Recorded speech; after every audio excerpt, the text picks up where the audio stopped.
This is in response to the Rachel Maddow show from Friday, March 13th, 2015.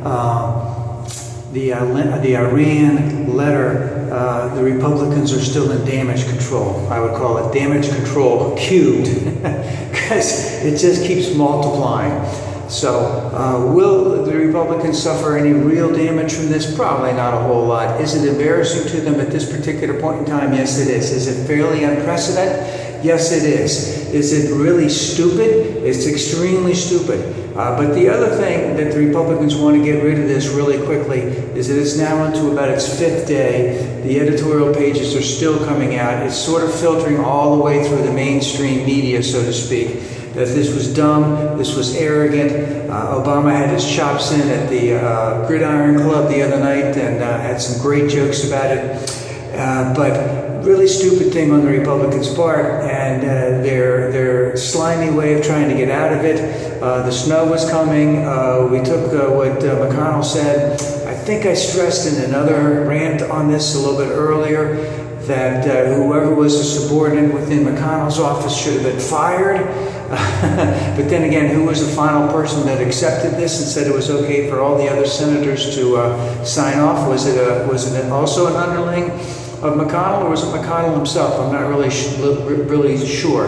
I want to elaborate a lot more on Tom Cotton. I don't want to get into too much right now, but let's just say he has got a lot to learn.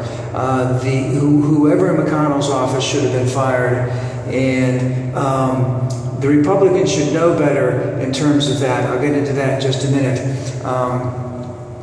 But part of this whole thing has to deal with the unmitigated and unlimited amount of material that the Republicans are willing to throw at Obama and assume that all of it will stick, meaning that we're going to send a letter to the leaders of Iran and tell them not to deal with Obama.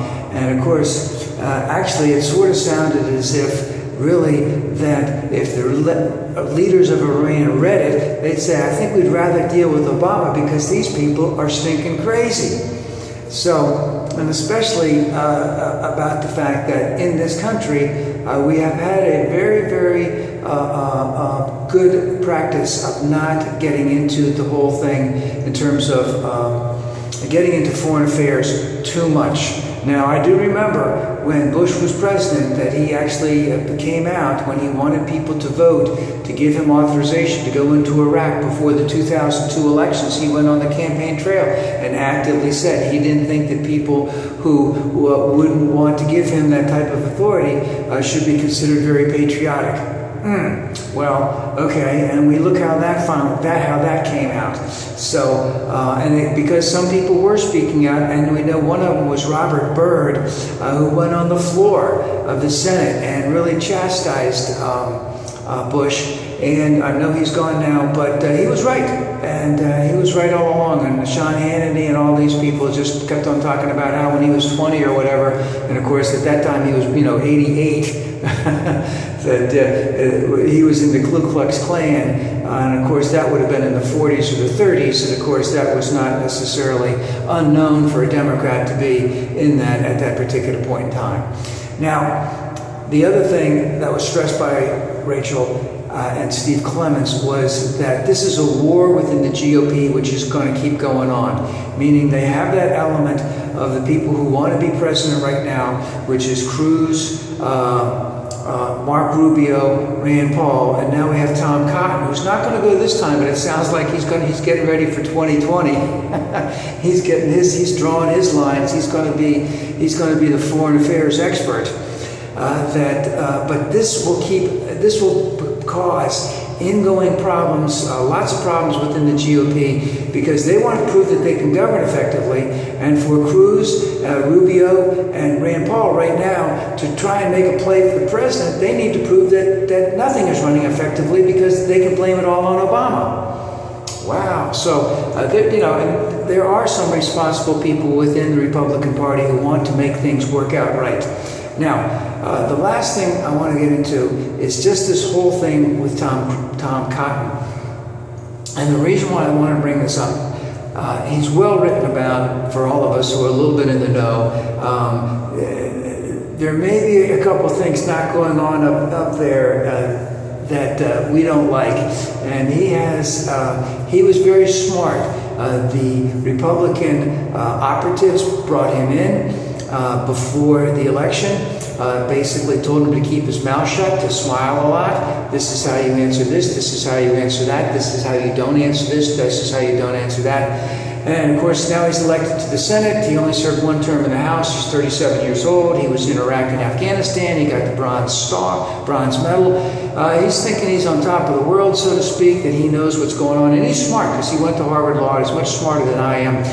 However, when it comes to getting your point across in the Senate, you really need to know how to be suave, be smooth, be able to say things with not necessarily answering things the way that you know you want, that you feel, because you know other people are watching.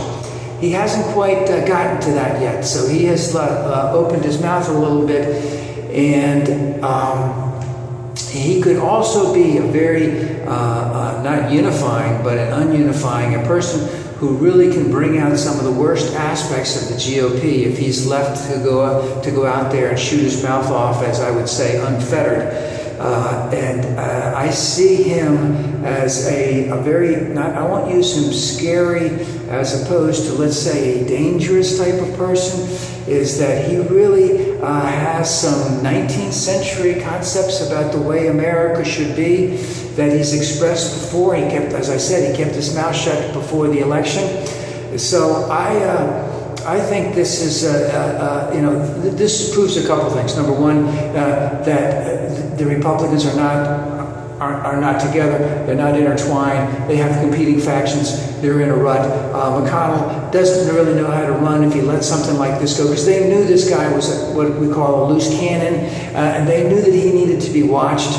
And they were hoping, if they wanted to get him to be a possible presidential candidate, that they wanted to let him know how to start talking, acting, that type of stuff. Doesn't seem to have happened.